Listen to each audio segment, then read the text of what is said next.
puede ser. Cantaron los alumnos de Eric. Ah, que avisaron, sí. Él dijo que le avisaron. ¿Ya le avisaron? Están peleando ya arriba. Sí. No se puede interrumpir.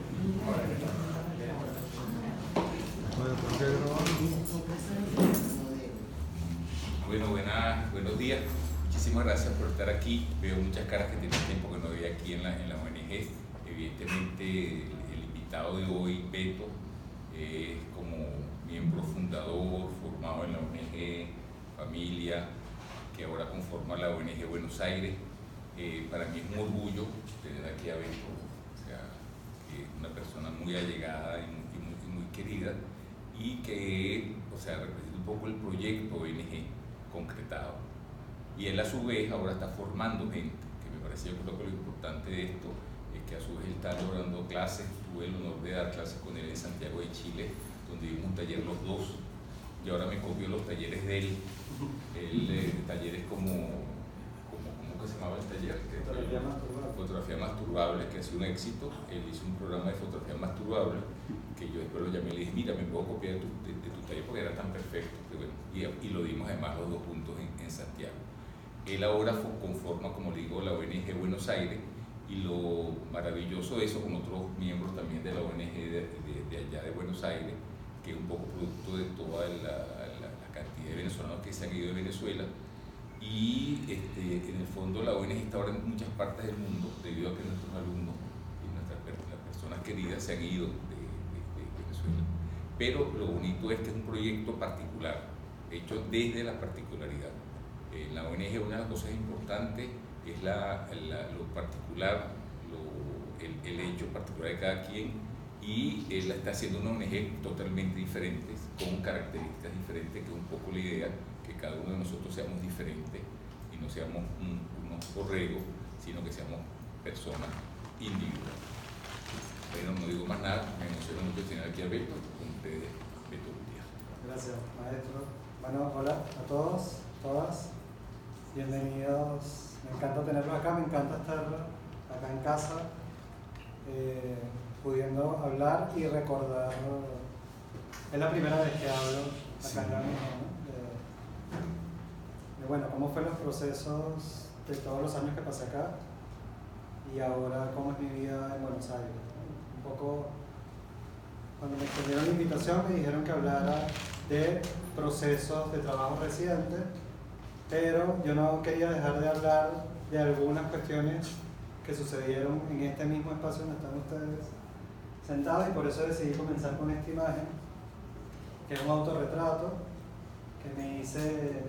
Yo cuando entré con Nelson en el año 2004, ya yo tenía varios años siendo fotógrafo. Me formé en Imagomundo, una escuela de Federica Rottner, donde ahí aprendí a ser fotógrafo, la parte técnica. Pero bueno, vino el paro petrolero, Imagomundo desaparece, y por un trabajo que hice, gracias a Denis, un trabajo sobre que se llamó Maestros Artesanos, una expo en el TAC, a Nelson le llega el catálogo y Nelson me dice que me quería conocer. Entonces yo no sabía que la ONG existía. Vengo por acá y me invita a ser parte de la ONG, y el primer taller que había era experimental, y el primer ejercicio era un autorretrato desnudo censurado, ¿no? Entonces yo en ese momento, yo soy una persona tímida, aunque no lo parezca, yo soy muy introvertido en ese momento más. Y este ejercicio para mí fue un antes y un después, ¿no? De cómo tener que retratarme. Y yo me acuerdo que no sé si tú te acuerdas, pero yo a este trabajo yo lo traje. El ejercicio era hacer su autorretrato con censura. Entonces yo le decía a Nelson, ¿cómo ejercer la censura? Y él me decía, bueno, eso es lo que tienes que investigar o que desarrollar. Entonces, en ese momento yo estaba tan vuelto loco que no entendía nada, y para mí la censura fue depilarme, ¿no? Y como que estaba hablando como de la censura de la corporalidad masculina en relación a mi homosexualidad. Yo tenía mucha vergüenza. De hecho, este trabajo lo hice en Polaroid y en película blanco y negro. Este trabajo no lo muestro nunca, lo muestro solo como en ámbitos de talleres. y yo mismo revelé en ese laboratorio. Entonces yo traía mucha vergüenza, las copias las tenía en un sobre, en otro sobre, y yo vengo el día de la entrega y le digo, Nelson, aquí está el ejercicio, así porque no sé si fue en tu oficina. Entonces Nelson me dice, verga, arrecho, Beto, ¿qué arrecho esto? Y le dice, muchachos, vengan a ver esto. Entonces habían 15 personas, 15 personas en una mesa, extendió todas las fotos, y a mí esta vaina me marcó mucho, ¿no? En ese momento, así fue mi entrada acá, y a mí me marcó mucho ese momento como un antes y un después, ¿no? Como yo ahí entendí que la fotografía tenía un poder que yo hasta ese momento no lo había visto, ¿no? Y sobre todo un poder de autoexplorar, ¿no? Quienes me conocen saben que yo fui una persona un poco atormentada en mis años jóvenes, y la fotografía fue el acompañante perfecto para poder transitar todos esos años. Y esta imagen es una imagen que a mí me gusta mucho porque me permite, como que siento que esta imagen representa lo que es abrirse y ver, ¿no? Como una parte interior, en este caso a través del culo, pero una metáfora, ¿no? de interiorizar. Entonces, bueno, yo voy a hablar un poco de algunos series de trabajo. Si tienen alguna pregunta me pueden levantar la mano, y quería comenzar con un culo y vamos a terminar con otro culo. Entonces, bueno, antes de hablar, yo dividí la charla en dos ciudades, ¿no? En Caracas y Buenos Aires, porque yo quería hablar así, antes de llegar al capítulo Buenos Aires, como de algunos procesos de trabajo que se dieron en este lugar. Entiendo que hay varios alumnos nuevos de la ONG. Yo pasé acá 6 años y fueron los años más prolíficos de mi vida creativamente, ¿no? Estábamos de lunes a sábado, todo el mundo que ha metido creando, ¿no? Entonces yo eso no lo volví a encontrar en ningún otro lugar, ¿no? Como estar en un lugar todo el tiempo reflexionando, pensando, hablando alrededor de lo fotográfico. Entonces me parecía importante como hacer un poco, yo en ese momento no, como yo creo que los procesos históricos cuando uno está dentro no los entiende, sino con el tiempo, cuando ves para atrás, cosas que sucedían. Entonces muestro 2 series que yo siento que fueron importantes como en mi manera de trabajar actualmente. Esta fue una que se llama Tómate una foto,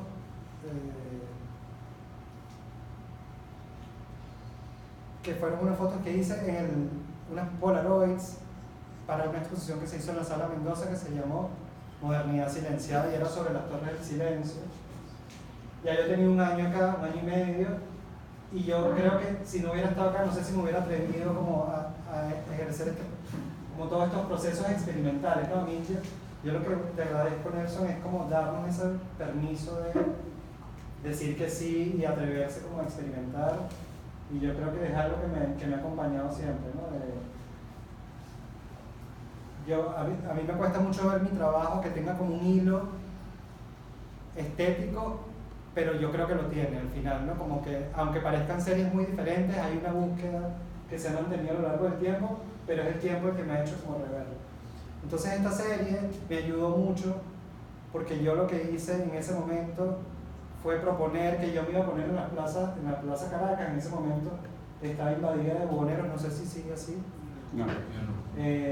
Pero bueno, yo me puse un cartelito, me hice amigo de uno de los kioscos, y puse un cartelito que decía tómate una foto, y me ponía 4 horas al día por 2 semanas. Entonces la gente veía el cartel y se acercaba y me decía que se quería tomar una foto. Entonces, bueno, se hicieron 80 Polaroids, yo las intervenía manualmente en el momento que se estaban revelando, como un poco para acentuar como el caos que había en el lugar. Y como no se las podía dar, ¿no? Porque la idea del fotógrafo de plaza, les daba un papelito para que me escribieran, y yo les daba el escaneo, se los mandaba por mail. ¿Y te escribieron? Ni una persona.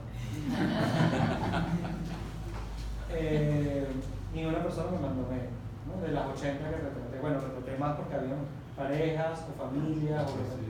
¿Te ha intervenido directamente el Polaroid? O sea, sí. O sea, está dentro de la emulsión. Sí, yo en 5 años antes había trabajado con Oscar Molinari, y Oscar Molinari trabajaba en la Polaroid Y él me enseñó cómo hacerlo. En el momento que la Polaroid salía de la... Samara. Exactamente. Tienes como 5 minutos para dibujar. Entonces, una de las cosas que a mí me pasó con este trabajo es que yo, antes de ser fotógrafo, yo quería ser pintor. Entonces yo comencé a hice un taller en la escuela, tenía 15 años, en la escuela Federico Brand, y me di cuenta que era un pésimo pintor. Entonces en esa escuela estaba Edgar Moreno, daba taller de fotografía, y un día me metí en el laboratorio, y yo, mi pensamiento adolescente, yo decía, coño, si yo hago clic y hago una imagen más arrecha que pasaba 3 horas pintando y me quedaba una mierda, yo voy a ser fotógrafo. Por eso yo me hice fotógrafo. Entonces, claro, en esta serie yo me di el permiso de dibujar como yo dibujo, ¿no? Muy feo. Pero bueno, es un trabajo que con el tiempo, que en ese momento a mí no me gustó mucho, pero con el tiempo siento que ha tomado como una carga importante para mí. Yo no sé si los trabajos son importantes para los otros, es algo que no me interesa mucho, pero en mi proceso creativo, el haber ejercido esto de irme todos los días 4 horas y pararme y enfrentarme a unos desconocidos para hacerle fotos, fue lo que hizo que abriera un camino después, que fue hacer retrato callejero, ¿no? Que era algo que yo no hacía hasta ese momento. Entonces, después de este trabajo, comencé a hacer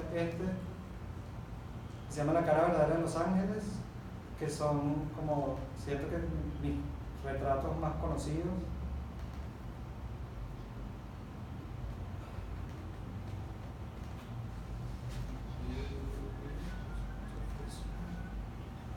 Entonces, claro, aquí lo que comencé a hacer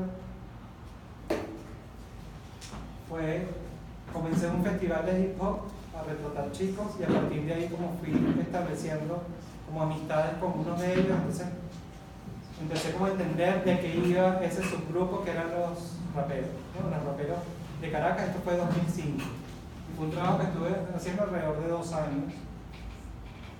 Todos son fotografías de calle, ¿no? Que mucha gente pensaba que estos fondos blancos era estudio, pero en realidad fotografía de calle. Y nada, o sea, esto partió a partir del ejercicio de las Polaroids, ¿no? Como empezar a parar gente en la calle, desconocido.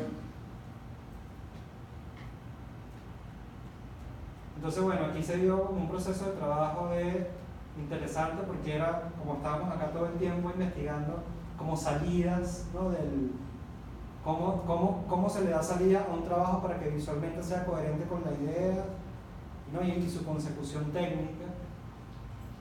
Entonces yo me acuerdo que en ese momento acá se hacía una exposición que se llama, en el marco de la FIA se hacía la antifía, ¿no? Todos los años, y los alumnos en ese momento hacíamos exponíamos el trabajo que estábamos desarrollando en ese momento. Entonces yo, como siempre estaba pelando bolas, yo me acuerdo que le dije a Nelson, coño, yo no tengo plata para montar, las voy a pegar a la pared, pero como ya me había hecho amigo de varios de estos tipos, y varios eran grafiteros, se me ocurrió pedirle a un grafitero que pintara el borde como si fuera un marco de obra de arte, ¿no? Entonces eso fue lo que terminó de darle como el sentido a esta pieza, que son una pieza que he hecho 4 veces, y cada vez he trabajado con grafiteros diferentes, ¿no? Y bueno, es un trabajo que le tengo como mucho aprecio, eso, ¿no? También como permitirme entender que yo soy fotógrafo, me considero fotógrafo, pero que también el hecho de que no maneje alguna técnica no me coarta que yo pueda trabajar con otras personas para desarrollar visualmente mi trabajo.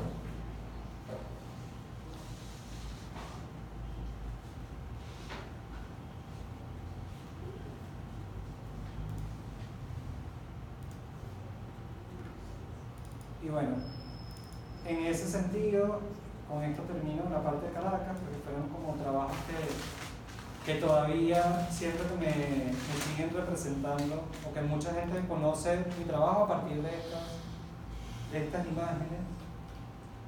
Este sí lo hice acá, ¿no? Como en todos esos años que me hice amigo de varios de los chicos.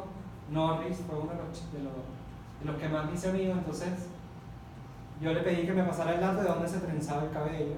Entonces me llevó un día en Chacaíto, no sé si existe todavía, pero eran unos buhoneros que estaban en Chacaíto y habían, no sé, estos tipos, una cola esperando 3 horas a que unas negras les trenzaran el cabello, y era muy impactante porque se supone, ¿no?, como que les ponían ganchitos y estaban los tipos sentados, y como se suponía que el marico era yo y ellos no, yo los invité, yo les dije que me encantaría como retratar el proceso, pero en ese momento entendí que era un trabajo, que este trabajo no se podía hacer en el lugar porque no había condiciones. Entonces les ofrecí traerlos, y esto lo hice acá en el estudio, estas sí son de estudio. Entonces yo lo que hacía eran bastante caros los peinados, yo les pagaba lo que costaba el peinado y ellos venían y les retrataba todo el proceso, ¿no? Mi idea era hacer un video stop motion, que fue la primera manera que lo mostré, pero bueno, también lo he mostrado como fotos individuales. Esta serie se llama Las Parcas, y yo lo que quería hacer, yo estudié letras en la Universidad Central, no me gradué, pero siempre me quedaba como el mito de las parcas, que eran estas 3 hermanas que tejían el destino, y yo lo que quería hacer era como una analogía entre la vida de estos chicos, ¿no?, porque uno vivía en el 23 de enero y otro en Carapita, en unos niveles altos de violencia, ¿no?, de los cuentos que escuchaba. Yo lo que quería hacer era una analogía entre el tejido estético de sus peinados y la vida violenta de los barrios, ¿no? Pero bueno, también es un trabajo muy queer, ¿no?, como muy homoerótico.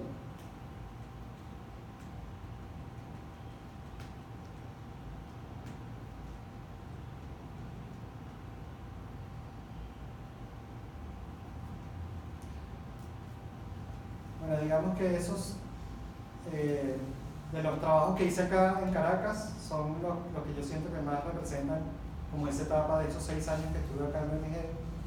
Y yo en febrero del 2011 decido emigrar a la ciudad de Buenos Aires en un proceso. Yo me fui a estudiar dirección de fotografía para cine. Esa fue la excusa, ¿no?, como para, bueno, por lo menos los estudios duraban 2 años y me iba a estudiar 2 años y ahí veía qué pasaba después, y bueno, ya ha pasado casi 9, de un proceso bastante largo, pero bueno, muy rico, ¿no?, como muy difícil los primeros 4 años, y después un proceso de bastante crecimiento,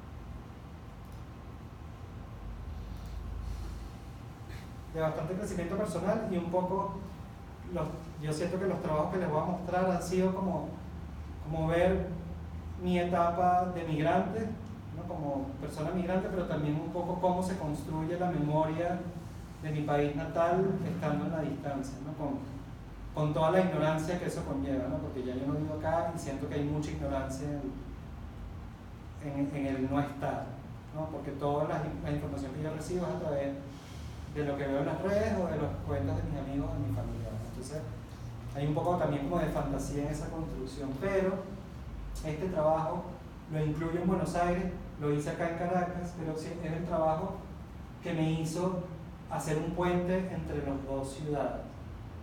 Es un trabajo que, esto fue lo último que hice sin saberlo acá en Venezuela, lo hice para User Mérida, hacía una bienal en Mérida, hizo una bienal, una sola, en el año 2010, estuvimos juntos, y la bienal se llamaba La Pantalla y el Marco, y yo tenía esta idea en la cabeza de hacer una serie de todos los portarretratos de mis familiares, ¿no?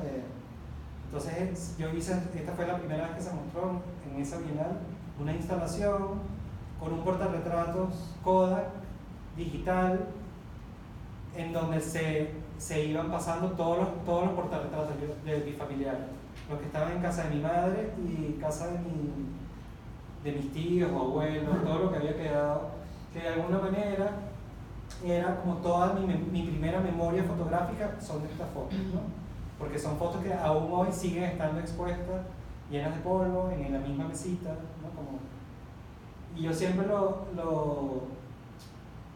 como yo los quise voltear de espalda. En ese momento yo hacía muchos retratos de espalda, porque siempre como que me gusta como que la fotografía pueda hacer visible lo oculto, ¿no? Entonces esto me parecía que como metáfora funcionaba perfecto para hablar sobre la fotografía familiar como un formato establecido, pero sobre qué bases se sustenta en ese formato en el que algunos entramos y algunos no, o algunas partes de nosotros entran y otras partes no, ¿no? Yo siempre le cuento, hago como el link con este trabajo porque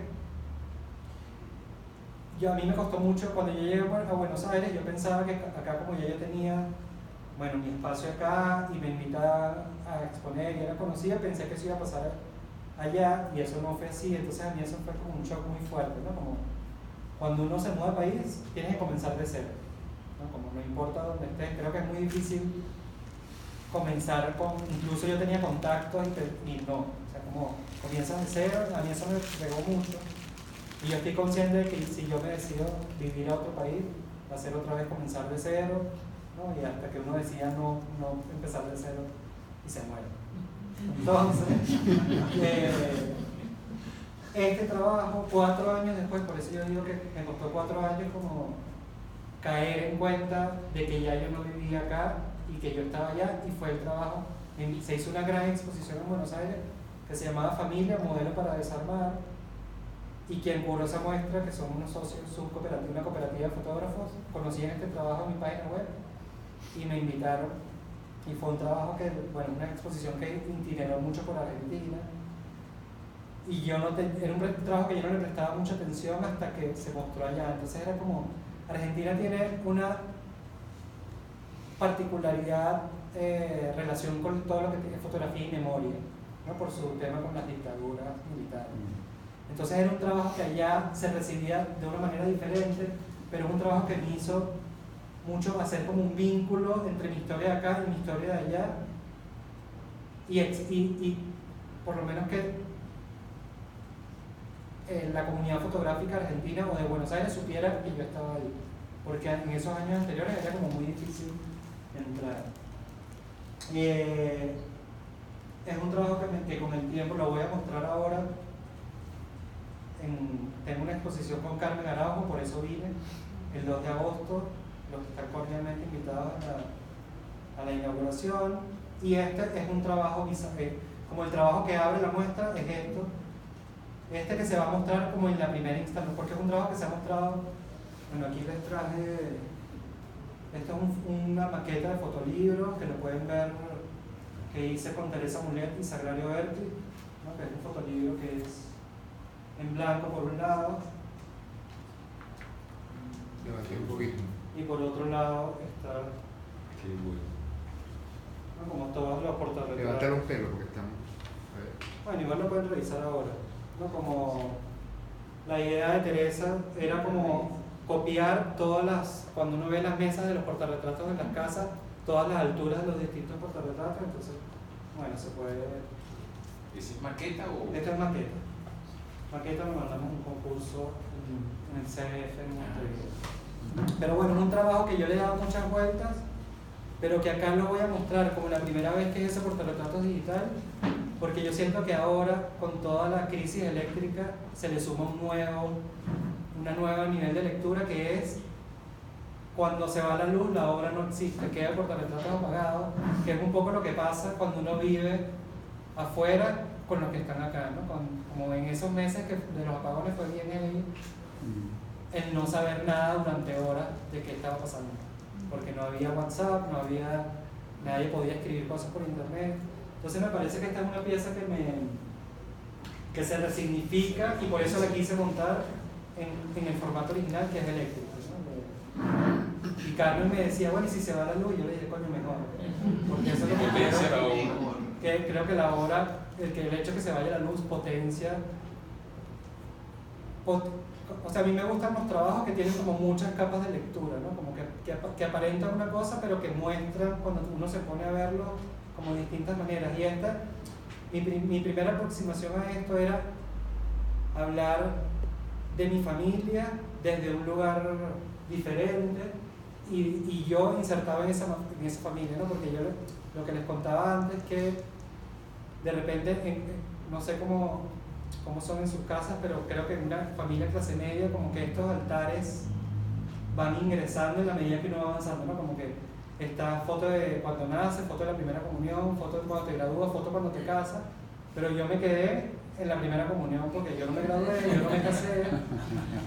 Entonces yo veía como mis primos y mis hermanos iban avanzando y yo me quedaba con carajito con una foto. Entonces era un poco como una protesta hacia eso. Pero también es un trabajo que habla sobre la fotografía, ¿no? Como que cuáles son las bases donde se sustentan esas imágenes que nos marcan como a un grupo familiar. Entonces, bueno, a mí me encanta que muchos de los portarretratos están rotos, están remendados, llenos de polvo, y me interesaba como, es el único trabajo que yo he hecho que no lo he limpiado, ¿no? Porque yo siempre que no limpio nada, sino porque por lo general soy muy obsesivo y retoco mucho mis imágenes, pero este no lo hice. Entonces, bueno. Es hablar de fotografía sin ver fotografía. Claro. Sin verlas. Claro, en Argentina se hicieron muchas visitas guiadas, que fue muy interesante porque era, claro, yo siento que cuando uno está creando, por lo menos a mí me pasa, yo no veo las cosas y esto, ¿no? Como este intercambio entre otros me hace ver cosas que yo no veo de mis propios trabajos. Entonces en Argentina pasaba mucho que la gente, no sé, el argentino que es muy psicoanalizado, entonces hablaba, claro, esto es la negación de la familia, y me decían unas cosas que yo decía que yo no las pensé, pero que agradecía, porque creo que sí también hay como eso y más. Entonces alguien hablaba de esto, ¿no? De lo oculto, ¿no? Y hay un poco también de mostrar lo oculto, que es un tema que se ha hablado mucho en lo fotográfico, ¿no? Que siempre el momento Kodak es el momento feliz, pero nadie fotografía los momentos duros. Nan Goldin, por ejemplo, era la que empezaba a fotografiar como la desgracia de su grupo de amigos y familiares, pero no era algo muy común en la fotografía. Ahora cada vez más. Entonces, bueno, a partir de ahí hay una serie de trabajos. Esta fue yo estando allá como que me era difícil y yo decía, coño, no sé qué fotografiar, porque como que no entendía un poco la ciudad, no entendía la cultura.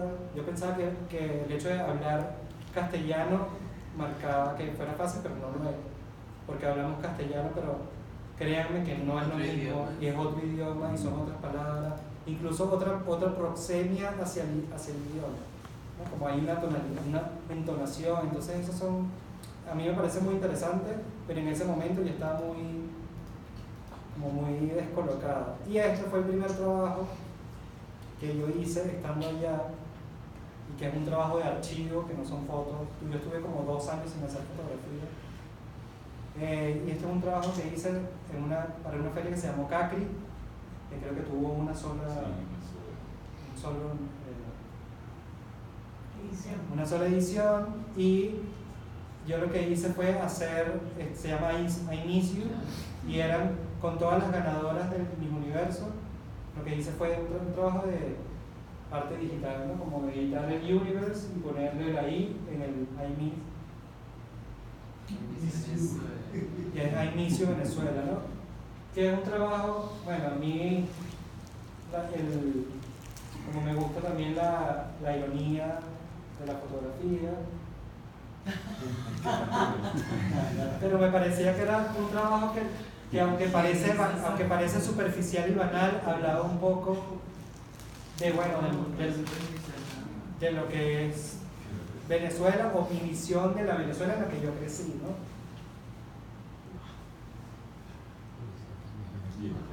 Y esta, bueno, imagen, por eso decidí usar esta imagen como imagen del conversatorio.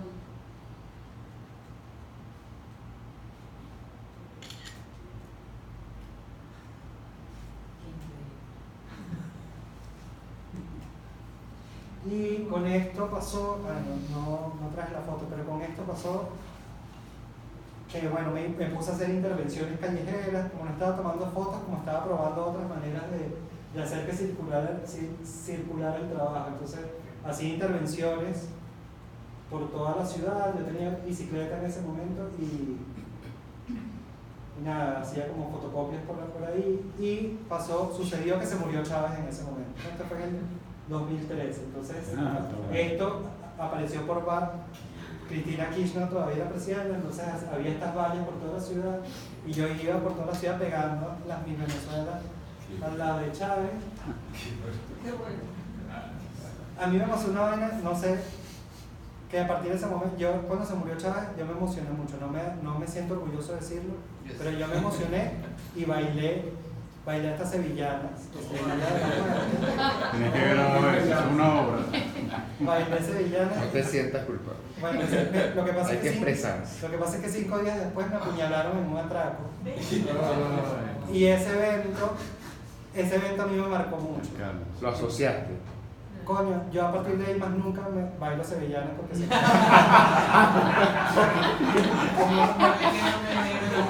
Muy bien, buena respuesta. Si se muere Maduro, no va a haber Sevilla. No, es que no, la verdad que no. Tango.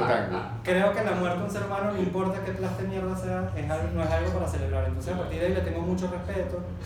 Es un evento que me marcó mucho porque ustedes que me conocen saben que aquí me pasó de todo.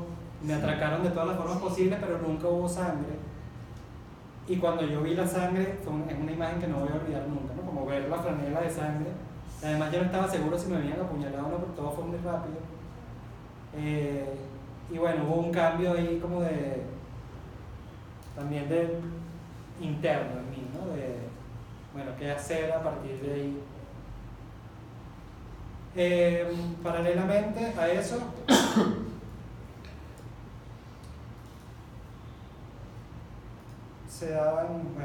trabajaba con fotos ya de series que había hecho. Esto es un trabajo que hice en el 2010 en Barcelona. Estuve varios días, como en el modus operandi muchas veces se parece, ¿no? De encontrar un grupo y quedarme varios días haciendo trabajos seriados, ¿no? Que es como la manera que más me gusta trabajar. Entonces esto fue en el MACBA de Barcelona, habían patineteros. Entonces me quedé varios días retratándolos porque habían patineteros de varios lugares del mundo reunidos en la misma zona. Entonces esto es una serie que la llamé Skateland, era que significa como la tierra de los patinadores, ¿no? Como que ellos encarnaban como un territorio de libertad de estos tipos que están todo el día volando con su patineta, ¿no? Yo soy nunca me compré unos patines en línea y me caí en boleíta, rodé de boleíta al marqués, más nunca pude estar sobre el ruedo, solo en bicicleta. Pero bueno, este trabajo, Claudí Carreras, que es un curador español, hizo una exposición que se llamaba Transnacionales, que hablaba sobre el tema de migraciones, y yo le propuse esta y es un trabajo y quedó en una exposición que itineró por varios países de Latinoamérica. Y tengo, ¿no? Como que lo que tengo es el registro de los lugares por donde itineró, ¿no? Varias muestras, sobre todo por Centroamérica, Honduras, Guatemala. Pero pasó algo interesante, que es que en un momento cuando ya, esto era en la Agencia Española de Cooperación Internacional, ya España estaba en crisis, no tenían plata y la exposición se queda varada en Honduras. Entonces nos dicen, bueno, las copias están, ustedes pueden donarlas a un museo en Honduras, que era el museo, no sé, de Pedro Pérez, o se destruyen con un notario. Entonces una de las artistas, una mexicana, empezó a quejarse y dijo, ustedes abusadores que nos roban el trabajo, no sé qué, y se decidió que se iban a destruir todas las obras. Entonces nos mandaron un mail con todas las obras con esta verduga que las iba destruyendo y un archivo de un notario hondureño. Entonces a mí me impactó mucho y hice esta serie, se llama Fragmentos de un discurso amoroso, ¿no? Que era ver cómo destruían además a estos chicos cómo destruían las y ella es la artista mexicana que no, ella es la chica que trabajaba ahí, que yo lo que hice fue borrarle la cara para que no se metiera en mi problema. porque los verdugos por lo general no se pueden ver. Pero bueno, todo esto sucedía en los primeros años estando en Buenos Aires y en esos años de no producción fotográfica, ¿no? Como pasaban estas cosas que me parecen interesantes y que forman parte también como del proceso productivo y creativo. Qué maravilla.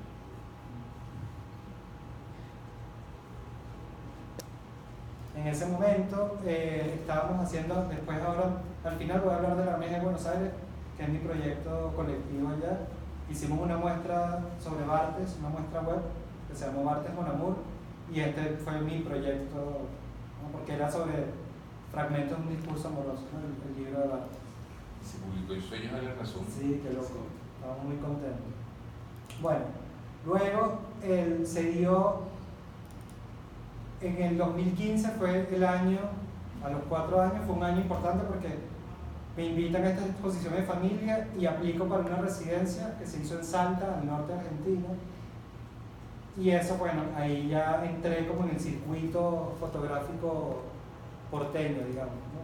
que es como acá, como que la mayoría de las cosas pasan en Caracas y afuera casi no pasa nada, entonces eso no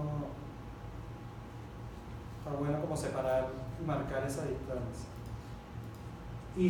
Se hizo una residencia que se llama Nido Errante, que cada residencia se hace en un lugar diferente de Argentina. Uno aplica con un proyecto en relación al lugar donde uno va a ir. Entonces Salta es al norte, es una zona desértica, como el valle de montaña, y hay muchos textiles. Entonces yo tenía la experiencia de haber trabajado con Nelson, con Denis y con Don en artesanía venezolana, y yo lo que propuse fue, tengo un amigo salteño en Buenos Aires muy cómico, porque hablan un poco diferente.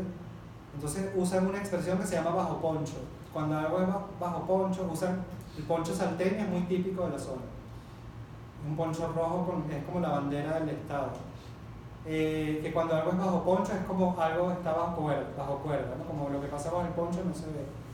Entonces mi propuesta era hablar, yo hice investigaciones sobre los textiles y pasa lo mismo que pasa acá desde hace muchos años, como que estas son tradiciones que se van perdiendo porque los chamos jóvenes no quieren aprender la técnica, se van a las grandes ciudades y quedan los viejos, se mueren y se pierde. Entonces el tejido del telar, ¿no? Eso se va perdiendo. Entonces vienen unas fábricas que bajan los costos y hacen 5.000 ponchos por día que valen 10 pesos. Entonces yo propuse hacer un poncho transparente que lo construí con una amiga, un poco para hablar sobre la desaparición de la técnica, pero también sobre como la inutilidad. Bueno, ya lo van a ver. Este video se hizo al final de la residencia.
Bueno, pues, entonces fue interesante esto porque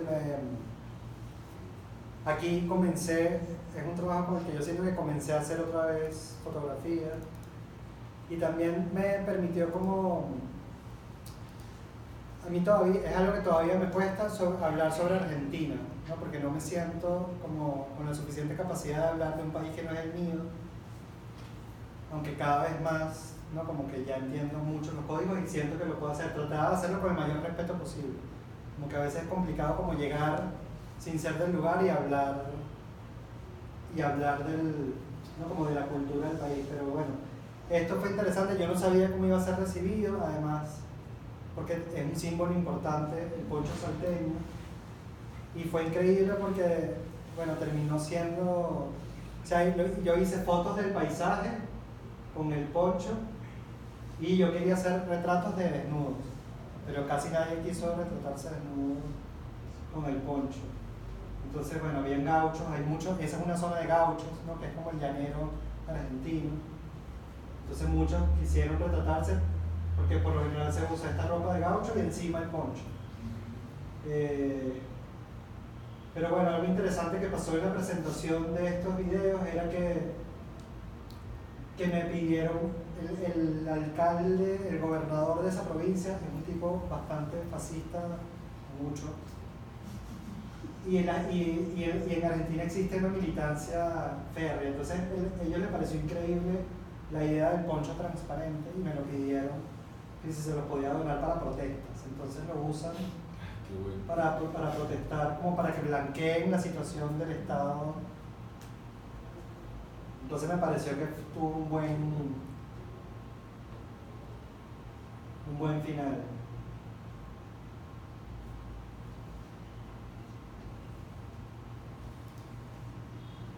¿Y el poncho lo hiciste con los artesanos?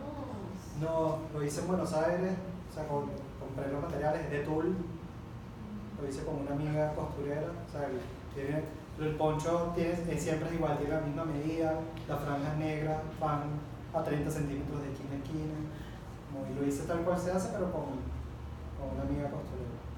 Porque los artesanos los fui a buscar, ya no existen en Baquero, Baquero es un pueblo que está fuera de la capital de Salta. Ahí ya no se hacen. Y fui a un pueblo que se llama Molinos, que es donde quedaban artesanos, y había un solo señor que tenía como 2 meses que ya no hacía que había dejado de hacerse ropa, porque estaba muy grande y no tenía nietos, o sea, sus nietos no quisieron aprender la técnica. Y fotografía al señor y el telar vacío, como una zona muy parecida a Keyboard, por cierto, de Tintorero y a toda esa zona, con chivos y todo eso. O sea que ya no se hace. Artesanalmente no. Aparentemente hay un solo lugar, que es otro pueblo que está, esas son increíbles, son los Valles Calchaquíes, como decir, no sé, la mitad de Paraconá, en un pueblo de esos, que hay gente todavía que está haciendo el poncho salteño, pero se hace industrialmente, que es el que compra la gente, pero artesanalmente ya no lo hace. Ok, después, bueno, ese año, este trabajo, que ya, esto es la reconstrucción de cómo yo, aquí comienzo a hacer trabajos de reconstrucción de mi memoria sobre Venezuela. Esta es una imagen que cuando la vi me impactó mucho, ¿no? La vi por Facebook y decía del sobrante tallado, la untada a 20 bolívares. Entonces yo vi esta imagen, yo siento un particular fetiche por las axilas masculinas. Entonces yo al ver esto me imaginé inmediatamente cómo iba a ser el trabajo. Primero se me ocurrió hacerlo en fotografía, entonces hice unas pruebas, pero lo que yo sentía que la fotografía no me iba a permitir mostrar. Todo esto era, yo me acordaba de mi hermano, que yo cuando a mí se me acababa el desodorante, yo le pedía que me prestara el desodorante y él decía que qué asco, que eso no se prestaba. Entonces y es algo que yo vi varias veces acá, ¿no? Como que los hombres no se prestan el desodorante de barra, y a mí me parecía raro, yo no entendía por qué. Entonces sentía que en fotografía no se iba a poder mostrar que la misma barra pasaba de una axila a otra, y por eso fue que decidí hacer una serie inspirada en esto, ¿no? Yo recibía en esa época, ahora siento que esto cambió mucho. Yo vine hace 3 años y todavía yo no he visto tantas colas como vi hace 3 años, creo que han bajado un poco. Pero esta... Ahora no hay productos. Productos hay, lo que no hay es centavos. Pero estas imágenes a mí me llegaban y yo decía, no puedo creer esta vaina. O sea, yo lo decía, la estética de la cola, ¿no? Como una estética nueva de una cosa que yo no había visto mientras vivía acá.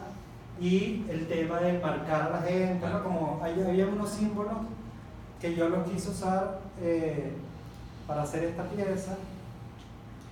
Y bueno, al final lo que decidí fue, esta fue la base, ¿no? Porque entonces fui buscando desodorantes allá y encontré 3 marcas, no sé, Rexona, Gillette y Old Spice, que me permitían perfecto armar la bandera y a partir de ahí crear una coreografía que yo pensaba que iba a ser fácil, pero terminó siendo bien jodido. Como reunir 15 personas y hacer esta coreografía, ¿no? Esto lo hice, a mí me pasó estando allá. Yo por lo general no es que estoy todo el tiempo produciendo obra, pero cuando me invitan a participar de algo, yo tengo proyectos de ideas de obras que quiero hacer y los mando. Muchos espero que me digan que no, y cuando me dicen que sí me jodí porque ya tengo el compromiso de hacerlo, pero me atrevo a hacerlo. Entonces lo mandé para Jóvenes Confía del año 2015 que estaba curando Gerardo Sabarce. Le hice 2 propuestas de obra y escogió por supuesto la más difícil, la que no tenía hecha. Pero me obligué como a hacer esta producción, ¿no? Que fue, bueno, como hasta ese momento era lo más grande que había hecho. Y bueno, ya yo había estudiado, ya había terminado mis estudios de dirección de fotografía, entonces ya era como mucho más fácil entender la producción de cine, ¿no? Como trabajar con un equipo de producción, con alquilar iluminación, editores, todos amigos por supuesto, porque no había presupuesto cero. Entonces bueno, se hizo una convocatoria explicando que se iba a hacer un video de pasarse el desodorante, entre otros, y nadie entendía nada, pero bueno, hubo 15 valientes que se atrevieron y esto lo mostré acá en Jóvenes Confía y me dieron el 2.º premio y gracias a eso pude venir el viaje anterior porque me gané el premio era una exposición individual y bueno, gracias a esa exposición pude volver a Caracas. Después tuve 5 años sin venir y fue buenísimo como poder volver con esto. El video son 3 canales, aquí este es un solo video, pero en realidad la instalación original son 3 canales diferentes que hay que sincronizar, pero bueno, es un pedo sincronizarlo si no hay un aparato que es carísimo. Entonces esta es la versión monocanal. Entonces si se fijan, cada pantalla, cuando cambia el color del desodorante. Entonces se arma la bandera. Y bueno, por supuesto la obra se llama La Untada, con H, como su original. Y me interesaba mucho esto, ¿no? Como hacer esta obra. Se expuso, me pareció interesante, se hizo una exposición en Buenos Aires que se llamaba Borrador de un cuerpo intervenido y eran trabajos sobre el cuerpo, una colectiva grande. Me invitaron con esta pieza y esta pieza se lee demasiado diferente en otros lados, ¿no? Como que acá, y yo sabía cuando se me ocurrió y cuando la hice, yo sabía que acá esto iba a ser una imagen como muy fuerte para el que vive esto, pero en otro lado para esto es como afuera es como una porno gay, ¿no? Como que difiere mucho del sucedido original. Me parece interesante eso, ¿no? Que suceda, que tenga lecturas en varios lugares. Como la carga política que tiene acá es diferente. Yo en ese momento, yo había hecho esta foto no la muestro mucho, pero yo lo había hecho como, esto fue, creo que un poco después de morir Chávez, ¿no? Era los símbolos lácteos, ¿no? Como que era un poco como esta cosa patriota desde afuera, ¿no? De la cosa con la bandera y la vaina, y en Argentina pasa exactamente lo mismo. La patria, tienes que vestirte albiceleste, y yo soy un poco alérgico a esos símbolos, ¿no? Y me parece como... Entonces, bueno, esta fue una imagen que yo la siento como un inicio de esto, y de otra pieza que hice después que se llama Luz Líquida.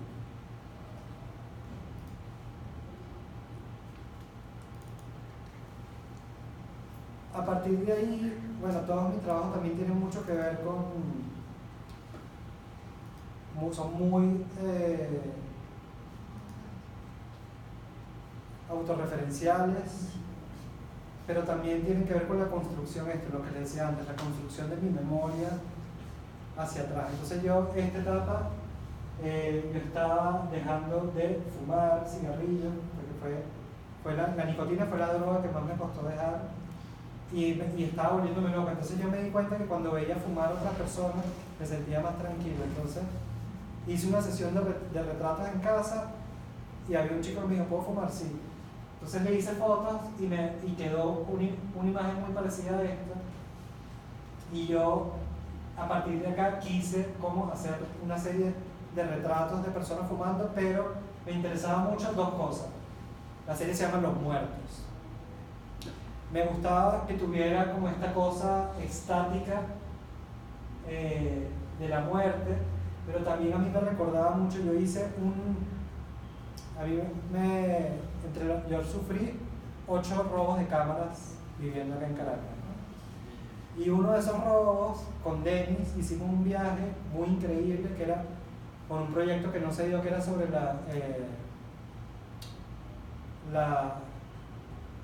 cuando fuimos a Sorte, se me olvidó la palabra. Sobre los lugares sagrados. Los lugares sagrados de toda Venezuela. Entonces fue un viaje de una semana, nos fuimos Denis, Rowena, Gil y yo en auto, y yo no tenía cámara. Entonces gran parte de esas imágenes me quedaron en la cabeza. Tenía una cámara chica pero que no funcionaba bien, y a mi Sorte yo no había ido y me impactó mucho, ¿no? Como de hecho me dio hasta miedo.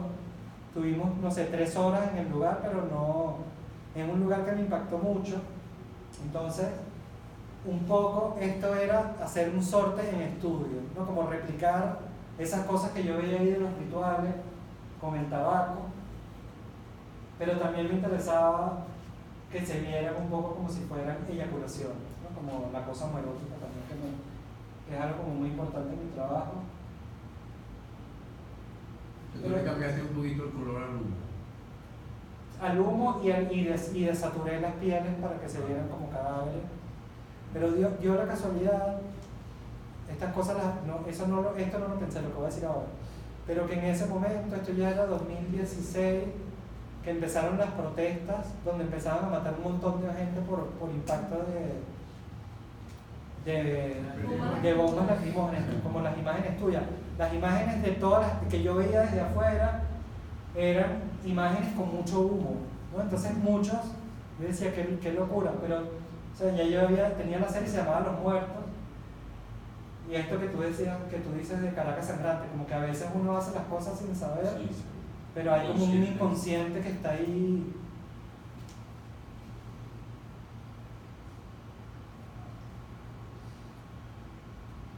Y lo que tú dices, o sea, yo creo que también el dolor de todos los venezolanos que están afuera frente a lo que está pasando es tremendo. O sea, la angustia, ya lo yo estoy viendo, no estás viendo, estás pendiente de todo lo que está pasando aquí.